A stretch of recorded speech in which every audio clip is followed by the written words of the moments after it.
Yo, what up, Toshi here. Welcome back to a new Kaiju number 8 video. In today's video, we're going to be going over my finally done reroll account, my progression so far in the account, and my future plans for this account as well. Also, just take a look at the beautiful background I have here of the honestly my two favorite girls in the game right now. We have Kikoru and we have her adopted sister or relative.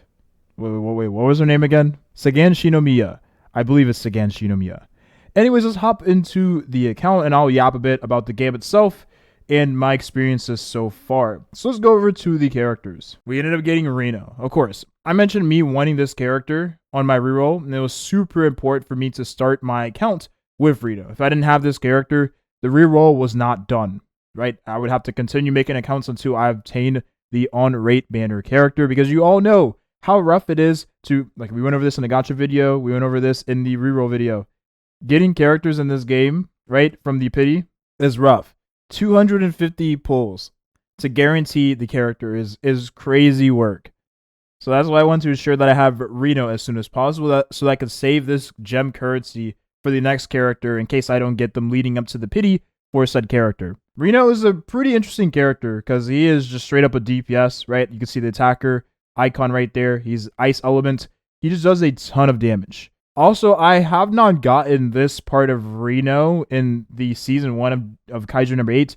So I feel like this is low-key a little bit of spoiler, unless I wasn't paying attention, but I was paying attention because I don't remember him just shooting. He did have ice powers, ice attacks, but he just wasn't looking like this and doing all the types of stuff he's doing right now in the game with his animation, especially his ultimate. He wasn't doing any of that. I think the one thing that does irk me a little bit is that he is mostly single target. I believe his ultimate does have a little bit of AoE.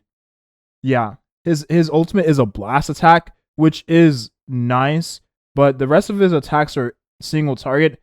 So I low-key want to use a different damage dealer for PvE stages. When I say PvE, I mean like stages like story stage, stuff like that, not like hardcore in-game contents. That's where this character will definitely shine more so. But it feels like using this character sometimes is a slog when there's multiple enemies on the field, when I can just use the AoE damage dealer, right, that I may have on my account already that is not built, or just one I could obtain in the future, which I, spoiler alert, haven't used my Selector summon yet. Selector 5-star ticket. Let me go back there. I do have a signature weapon. I ended up lugging out and getting this before I got the character. So, yeah, this was the best start possible. Quick TLDR, I was re-rolling all last night after I made the videos, and I honestly got bored of re-rolling, so I was just like, I'm done. Re-rolled once today, and ended up getting the character and the weapon, and then ended up getting Kikoru as well, which was the best start possible. Yeah, the weapon, signature weapon, is super good for him. Gives him crit rate, ice damage deal, ultimate gauge charge rate, right? So he gets his ult faster. It is everything he needs from a signature weapon. I will say though, it is kind of a little bit like rough around the edges. The fact that there is signature weapons in this game, and the signature weapons are of course pretty darn strong, right? Like, this is not a weak passive whatsoever, and you get a substantial amount of damage for the character from just having this weapon. This one right here, attack percent up, which is worse than crit rate, right? Especially for the early game. This one right here applies when he uses combat skill, and he's always using his combat skill, so I like this a lot more, right?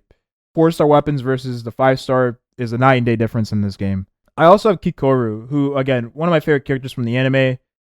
She's a powerhouse. She hits really, really hard. Deceptively really, really hard. I wish I had her signature so I could see a better like damage disparity from her to the on-rate banner character, Reno. But for a standard banner 5-star DPS, she hits extremely hard. I do believe she also has blast attack on her. Is it her? No, not her ultimate. It does have a defense down attached to it, which is actually pretty nice. I think it is her skill. Yeah. So her skill is a blast attack, which is actually pretty nice. So she has more AoE than my Reno. So sometimes who I've been using right now, because she is probably the best support we have right now in the game, that is 4-star.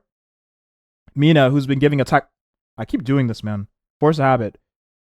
Mina, who's giving an attack buff and damage deal increase to the DPS she decides to buff up, which makes my Kikoru pretty much really nice for AoE situations. Of course, I do want an actual designated AoE damage dealer, but for right now, she gets the job done. She feels pretty good to use. I do actually use these two right now together in the current stages, but I am going to need to build a healer. I'm going to have to build this girl right here, Akari. The only reason why is because I'm at the point now where stages are requiring me to have more investment in the team comp itself, so I'm going to have to switch some things around because currently right now it's not cutting it without having a little bit of sustain to ensure that the fight does not come to a close if I just get hit a few times and I have no way to sustain myself. Now it's just the characters, right? And I did mention Mina. I guess I can go over it real quick. Mina, attack buff, damage boost. She's really good for your damage dealers. Really good support. I don't really know what else to say. The weapon I'm using right now is a force weapon I got from the banner, and it increases the damage dealt after using the ultimate. So it's actually pretty nice, right? It ensures that you dish out even more damage. Her ultimate does do a substantial amount of damage.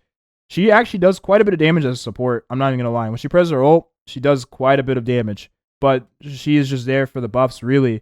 And the buff she gives is very invaluable, right? We can go over the buffs real quick. Her passive skill gives an attack percent boost for 1 turn after using a normal attack, which is actually pretty nice. So she's always going to give a perma attack boost to the DPS that she buffs up. And the one she buffs up is going to be the one she uses the skill on, which is going to be the morale buff she gives, which increases the target's damage dealt, and the combat skill damage dealt, which for Reno is a substantial increase in DPS, and for Kikoru is also a substantial increase for DPS. So if you have this character, which we all got her for free, you should build her ASAP. She is extremely good, a very strong support, and I'll probably include her in some form of the beginner's guide or combat guide when we get to that point in the video making series, right? Anyways, that's it about this character. And again, she does do quite a bit of damage with her ultimate, but yeah, that's pretty much it. One thing in particular with this account, so if we go to storage here, top right, storage, and if we go down to weapons, I have a 5-star weapon that I have not leveled up yet, but it is a cannon weapon, and this weapon is actually going to be good for a particular character that I have not summoned for on this account. So who in the heck uses a cannon weapon? So we go to the gacha. I have not used my selector yet. So we go to the gacha. The only character I can think of that uses a cannon weapon is actually going to be Mina. So funnily enough, 5-star Mina from the standard banner is the character I should probably use my selector on because I have the weapon for the character, which was unintended. This is going to allow her to dish out more damage, right? Applies damage deal and normal attack damage multiplier to this unit. Wait, does she get an additional turn or she just uses her skill and that's it? After attacking, applies damage taken reduction. When attacking a giant class Kaiju, this unit's damage increases by 20%. After activating normal attack or combat skill, apply 1 stack of focus. When focus is max stacks, crit rate 100%. Applying buff to this unit based on the effect of focus consumes all focus stacks. Okay, so she just seems like a very hard-hitting single target DPS, which makes a ton of sense if you've seen this character in the anime and what she does with her weapon in the anime. Which again, I won't spoil it, but you know, for those of you that have not seen it yet, this character goes crazy. She is like arguably the strongest character in the anime in season 1. I don't even think that's even a debate. I think that's just factually true. Season 2, I have no idea. Maybe there's characters that are completely off the radar as of right now that are extremely strong compared to Mina. I wouldn't surprise me. That is going to be my count. So arguably I should use my selector on Mina just so I can use her alongside a weapon. I really wanted to get the weapon for this girl right here. I don't remember her name. I do not remember the baby girl's name. If I go back to the gacha, if you go to the gacha, you go to claim selector, you can actually hold down on the character and it would bring you to this part here. You can take a look at their skills, their stats, and all that jazz. I actually wanted to get the Gatling gun so that I could use it on this character because she is an AoE damage dealer. And I feel like for me personally, I could benefit from having a straight up AoE damage dealer on my account just to be able to clear things at a much faster rate. I'm someone who enjoys not spending a lot of time in fights, right? I always auto everything, and I feel like this will be the best character to have an auto because for the most part, as long as she uses her skill and her ultimate, she's going to be doing AoE every single hit. So your damage is going to be very consistent throughout the fight. And that's why I feel like I like a lot about characters like this. It's is nice, right? And then she just gets free damage dealt for just attacking a Kaiju. Anyways, that's it. I'm going to save my selector for the future. I have no idea who I'm going to pick right now, but I am gearing towards a character I already have the weapon of, but we'll have to wait and see what the future may hold for this account. I do have some standard banner pools, but I'll probably save that for a future pool video of some sort. I don't feel like pooling right now because I can't even build anything I was to pool as of right now because my resources have been sucked dry. Pause on that by Reno and Kikoru. And then also I built Mina too, so yeah. Now I have to work on a fourth character, but I don't know who I want to build. I probably have to build the healer character, Akari, but we'll wait and see. I stand on business, man. I stand on business. If I promote re-rolling, I'm going to re-roll until I get what I want. That's just me personally, though. That's it. Where did my background go? What the heck? Oh, because I clicked on that. What am I doing?